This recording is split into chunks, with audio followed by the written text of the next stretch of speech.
Your flute has several adjustment screws that work between keys. So we've got an adjustment screw here that moves both of these keys here. You've also got 3 adjustment screws down here, and every one of these is pushing this key back down to the F, or this to the F, or this to the F. On some flutes around here in the back, you've got an adjustment screw here as well, but most of the time like this, you've got a metal to metal adjustment and it's not a screw. So for the most part, flutes have 1, 2, 3, and 4 adjustment screws. And I want to show you how to use these to check for adjustments on your flute. One of the tools you have to have is a feeler gauge to make this work. We're dealing with extremely small tolerances. In inches, we're dealing with 0.001 of an inch is a massive difference in the flute. It will either work or it won't work at that level of tolerance. And this is the tool we use to feel that. So let's start here. We can come in, put our feeler gauge underneath that, and use very light touch in order to determine whether this is open or not. We have a video on how to make a feeler gauge and how to use a feeler gauge. You can find both of those right here. I come in and I'm using my feeler gauge to see if these pads are closing with the exact same amount of pressure at the exact same time. So right now, this pad is hitting with more pressure than this one. And I can't really tell whether this one is completely closed or not. So I'm actually going to take these by intention completely out of adjustment. I'm going to loosen the screw attached here so that I know this key gets down before this one.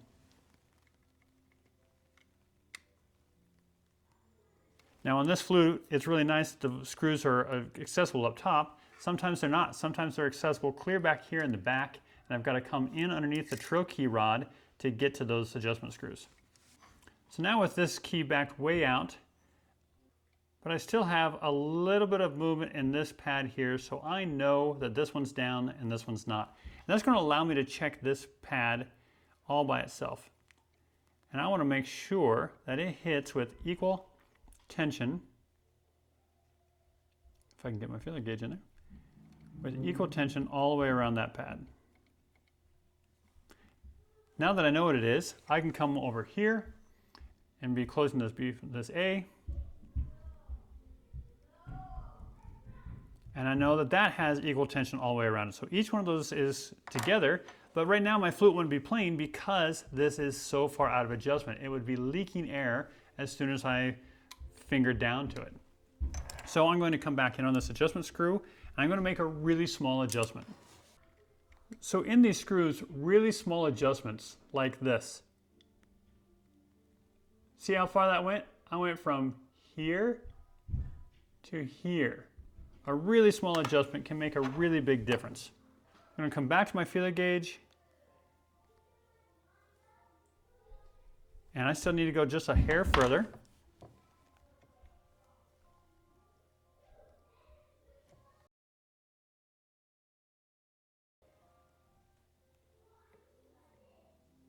Oh, I actually went too far. Now I've got a tension here, but I don't have any tension there.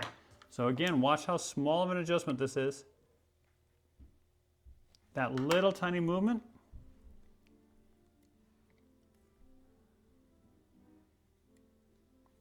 And actually it was too much again. That direction. I'm going to go back tight.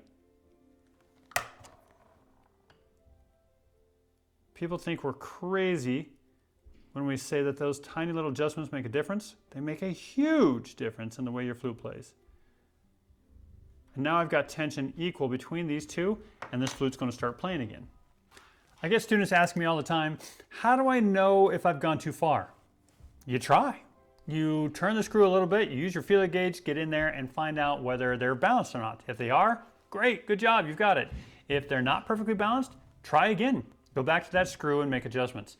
It is extremely common. It is, I expect it every single time that I'm going to make at least 4 or 5 adjustments for every one of those regulations every time I go to adjust a flute.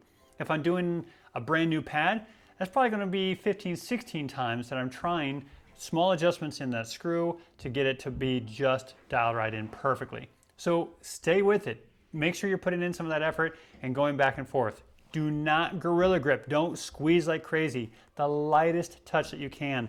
If you have long fingernails, use your fingernail to pull that key down to where it's really sensitive.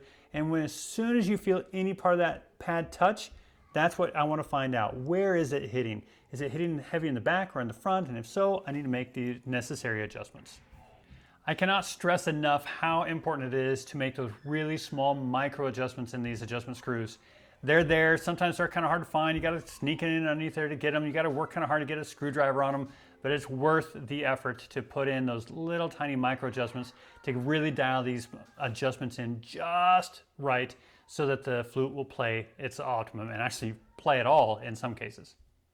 Thanks so much for watching this video. I really hope you got something out of it. If you want to learn more about instrument repair, go check out repairmasterclass.com and check out all the courses that we have available.